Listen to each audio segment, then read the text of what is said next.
നമസ്കാരം, ജ്യോതിർ ടെക് വിഷനിലേക്ക് ഏവർക്കും സ്വാഗതം. ഇന്ന് നമ്മൾ അശ്വതി നക്ഷത്രക്കാർ ആരാധിക്കേണ്ട ദേവതമാരെക്കുറിച്ചാണ് ഈ വീഡിയോയിൽ പറയുന്നത്. ഇതിൽ പറയുന്ന ദേവതമാരെ സ്ഥിരമായി പ്രാർത്ഥിച്ചു വന്നാൽ ജീവിതത്തിൽ പല വിധത്തിലുള്ള ഉന്നതികളും ലഭിക്കുന്നതാണ്. ആദ്യം നമുക്ക് അശ്വതി നക്ഷത്രക്കാരുടെ ദേവത ആരാണെന്ന് നോക്കാം. അശ്വതി നക്ഷത്രത്തിൻ്റെ ദേവത അശ്വിനി ദേവകളാണ്.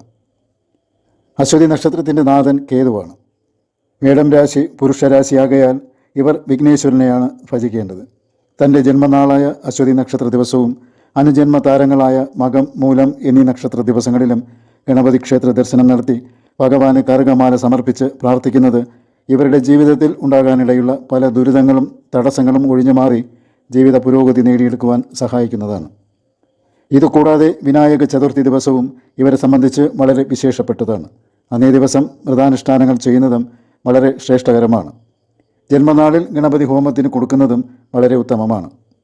അശ്വതി നക്ഷത്രം സ്ഥിതി ചെയ്യുന്ന രാശി മേടം രാശിയാണല്ലോ. ഈ രാശിയുടെ അധിപൻ ചൊവ്വയാണ്. ചൊവ്വയ്ക്ക് 2 അതിദേവതമാരാണുള്ളത്. ഒന്ന് സുബ്രഹ്മണ്യ സ്വാമിയും മറ്റൊന്ന് സാക്ഷാൽ ഭദ്രകാളി ദേവിയും. മേടം രാശി ഒരു പുരുഷരാശിയായതിനാൽ സുബ്രഹ്മണ്യ സ്വാമിയെയാണ് ഇവർ ഭജിക്കേണ്ടത്. എങ്കിലും ചൊവ്വ നിൽക്കുന്നത് ജാതകത്തിൽ ഏതു രാശിയിലാണ് എന്ന് നോക്കിയിട്ട് സുബ്രഹ്മണ്യനെയാണോ ശ്രീഭദ്രയെയാണോ എന്ന് തീരുമാനിക്കുവാൻ പറ്റുകയുള്ളൂ.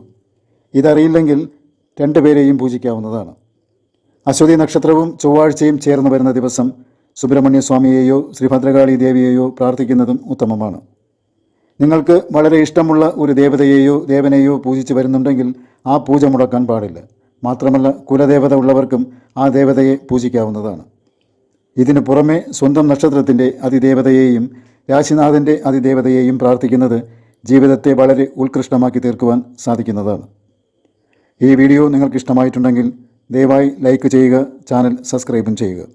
നിങ്ങൾക്കും കുടുംബാംഗങ്ങൾക്കും ജഗദീശ്വരൻ്റെ അനുഗ്രഹമുണ്ടാകട്ടെ എന്ന് ആത്മാർത്ഥമായി പ്രാർത്ഥിച്ചുകൊള്ളുന്നു. നന്ദി, നമസ്കാരം.